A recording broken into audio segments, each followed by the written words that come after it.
Millennial woman power. Great pocket and yin yang. So next, Aaron Lee, the co-founder of Dash Service Suites. He's going to be interviewed by Jennifer Thompson of the Financial Times. So please come on up, Aaron and Jennifer. And of course, Erin is here in Hong Kong. And another of our winners, superstars.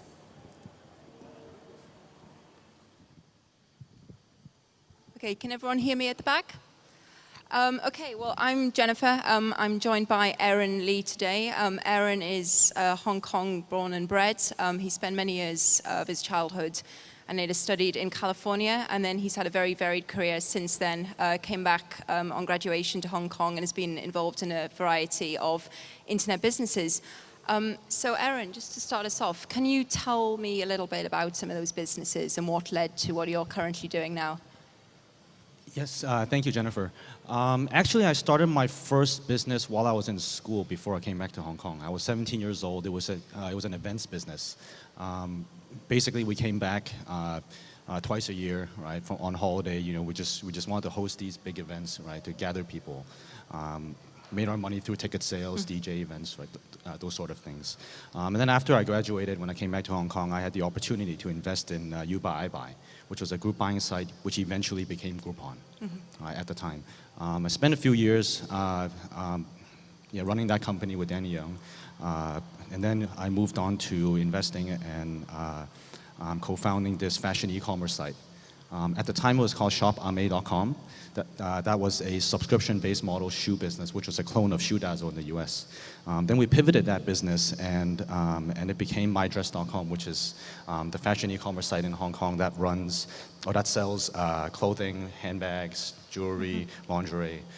Then I moved on to find this new business, Dash Service Suites, which is a service apartment brand in Hong Kong, located in Causeway Bay and Tsim Sha Tsui. Okay. It's a very different kind of model, obviously going from e-commerce, into quite a traditional industry in property, basically. I mean, what made you make that shift? Yes, it's a different kind of business. Yes, it's a brick and mortar asset kind of a traditional business, but they're all very similar in a way that it disrupts the industry that they're in. Right? At the time before, group buying obviously disrupted e-commerce at the time. Subscription model, blah blah blah. Right? With here, the next business subscription model, right, was disruptive in that way. With Dash, right, I started this business because I saw a lot of space to disrupt the property business, both on the supply side and the demand side. Right? Traditional service apartments had to acquire full buildings, right? Take years and years. It could take generations to demolish, to acquire, to build, to renovate, and then do a pre-opening to start a service apartment or hotel. Right? And Dash is located inside old buildings. Right? We don't need we're not a developer. We're an operator. So how long would it take, for example? I mean, I know that for a property development, it could take, as you say, years, but let's say 1 or 2 years. Well, hopefully not generations, but I mean, how fast would it take for you if you saw a building and you wanted to turn it around? What would a typical time be? With renovation, with pre-opening, it could take anything between 1 to 3 months. Okay, it's 1 to 3 months. Yeah, so we can expand very quickly, right? Because of our approach of being inside old buildings without demolishing it, we renovate. But for the customers, right, it's very disruptive in a way where, because we're in old buildings, right, we're able to set the price point much, much lower compared to the traditional service apartment and offer the same kind of services, right, such as the gym, business centers, housekeeping, Wi-Fi, all these things that traditional service apartments provide. Right? We provide that at a much, much lower price point. It's $15,000 to $20,000 Hong Kong per month. So that's what, 15 to 20,000 Hong Kong for is it a month? For 1 month, correct. 1 month, and that compares to how much for a competitor? It's most disruptive for competitors who are charging between 25,000 to 40,000. That's because they took years and years to build that building and offer that service. Right, where the customers are actually paying for the huge grand lobbies, all the people that operate that whole building, whereas we're just one or scattered flats across a lot of old buildings where it doesn't need so much operational cost. And have you found it difficult at all to find, for things like gym membership and, to get, other businesses to work for you to offer this package of benefits, for people who are in town for a short? I mean, has that been difficult, or have people, embraced that? You mean our partners, or you mean our... Yeah, I mean, I'm talking about things like, a gym membership would be a classic example where presumably you partner with a local gym and you say to someone, if you're staying in this particular apartment, you have access to that. I mean, have they been flexible enough to kind of accommodate we've actually that been there? very fortunate. Oh, well, I mean, of course, it took a few tries, right? I had to call different gym operators, right, business centers, right, to make sure, or try to get the deal, right?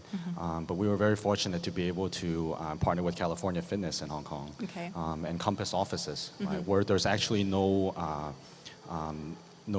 fee or anything we pay them, right? But basically what we do is we refer the customers to their locations where they actually upsell on personal training, on other services, Okay. right? So for us, we're able to say that we offer a gym pass for the whole lease, right, for our customers. Okay. Whereas, they make their money from, personal training courses, selling products or whatever. Okay, I see. And what is a typical customer for you? Are they, what's the split between locals and expatriates? The split is around 95% expatriates, Okay. right, and for locals around 5%. And age as well? Are they, Age is around maybe 25 to 40 is the sweet spot. Okay. They're typically expats who come to Hong Kong. Either their company has moved them here, or they're entrepreneurs here to set up their business. Okay. Yeah. And I mean, in terms of expansion as well, I mean, perhaps it's worth saying you've currently got around 100 units, either, Yes. sort of available or under development. I mean, where do you want to take it from here? Because obviously this is a, very competitive market. There are just tons of providers, specifically for expats even in Hong Kong. I mean, what comes next? Well, Hong Kong alone is $1 billion market, right, for this sort of thing, right? I mean, it would take us a few years, right? I feel like to really, capitalize on that opportunity, right, before going to the next city. I mean, obviously, this could work in Singapore, in a city like New York or London, right? But Hong Kong is somewhere that I've been here for a few years. I have my own network. We have our way of marketing this business. We fully rely on digital marketing, right? Yeah. We don't rely on any agencies or travel agencies or anything, right? So we're actually disruptive in that way as well, right? Our marketing cost is much lower. It's much more controllable. What about Airbnb? Are you worried by that at all? Because that's immensely popular now in Hong Kong. Yeah, well, Airbnb is a portal, right, that connects the landlords and the tourists, right? Yeah. We don't target tourists at all, right? So we're not really a competitor in that way, right? 'Cause Okay. they don't operate, Okay. right?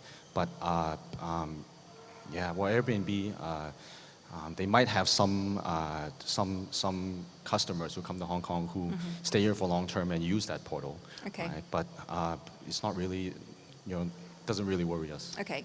And what about funding? Because you don't need to be particularly smart to realize that any kind of property investment or property business in Hong Kong, people assume you've got pretty deep pockets, right?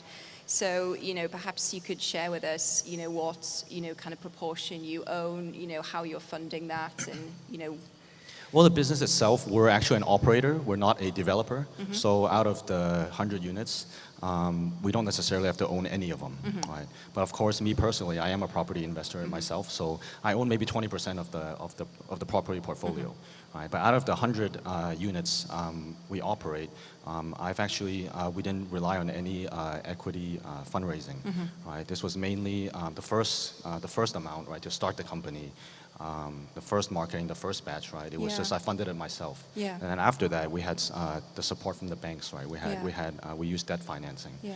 Right. The reason why I do that is equity financing does, and I say this with caution with this audience, right? With equity financing, we have to be a little bit careful because you have to make sure you start a business that actually is profitable. Yes. Right. You have to look your investor in the eye to make sure that if you're not profitable now, you better be soon, right? Yes. Because you're giving up a huge chunk of your company. It's not only about profitability, but also, you really have to it's a reputational thing, right? You have to make sure But is that feasible? I mean, I suppose it depends where you sort of come in, but I mean, would that be possible? I mean, going back to say when you were 22, 23 starting out, would it have been possible to do what you're doing now without... Yeah, the first batch of the investment, of course, it's not possible. I mean, we didn't have right? But I mean, we tend to forget to use our customers to fund our business. Yeah. Right. Right now we use our profitability to fund our expansion. Right. So it doesn't necessarily have to be outside investors or the bank or anything. Right. It could be the customers. Right. We tend to forget about that sometimes. Right. If we build a business that is cash flow positive, right, has the positive unit economics. Right. Actually, the easiest answer is right in front of you. Your customers are the one funding your business. Right? And can you disclose when you did become cash flow positive? Was it in the first? Well, I mean, our business has a positive unit economics, right? So the more business we do, the more profitable we are. Some business out there, surprisingly, the bigger they get, the more money they lose, right? So from day one, we're making money. Right? Yeah. But of course, it's a huge investment on renovations, on marketing, right? Of course. So I mean, we are cash flow positive, but we haven't broken even from all of the investments that we've made. And what would you say the biggest challenge so far has been? Because I mean, you mentioned, when we chatted before that, although you know the Hong Kong market very well, you were still something of a newcomer, despite being born and raised here for part of your child. I mean, what would you say sort of the biggest difficulty has been? For this business, our biggest challenge is because I've never done hospitality before, right? I mean, I'm very fortunate that I have a team of very good, supportive, young, hungry people in the hospitality business. How did you find that? I mean, how did you recruit the current team you have now? I went to Switzerland, right? There's a lot of hospitality schools. Yes, of course. I went for the recruitment, I went that angle, right? For interns who all became full-time staff here. Okay. Do we need to wrap things up right now, Rebecca? Oh, just one more question. One more question. Okay, well, just in a similar vein, really, we've got a lot of people here from out of town. I mean, what would be the one bit of advice you give for someone looking, to launch in Hong Kong as their next location? To launch the next location in terms of their business? Or? In Hong Kong, yeah. Just specifically, I mean, from living and working here, what would you say? Is that well, I mean, Hong Kong is not an easy place to do business, okay. right? Just make sure. I would make sure you really get your numbers, your unit economics right, really positive, okay. right? Make sure the more business you do, the bigger you get, right? Make sure the more money you make, right? Okay. It's something that I feel like in business, whether it's Hong Kong or elsewhere, that we've forgotten the reason why we start businesses and the reason why investors invest in businesses, right? And that's to be profitable, right? Okay. So the more units you sell or the more business you do or whatever, it better be, positive, right? In terms of the unit economics. So focus on the bottom line and don't focus on the bottom line. Become a unicorn. Well, I mean, become a unicorn by becoming profitable. We can maybe come back to that. Yeah. Great. Well, okay. And I understand you have 100% occupancy right now. Is that right? 95% plus. 95%. Okay, great. Thank you, Jennifer, Thanks. and thank you, Erin. Thank you, Rebecca.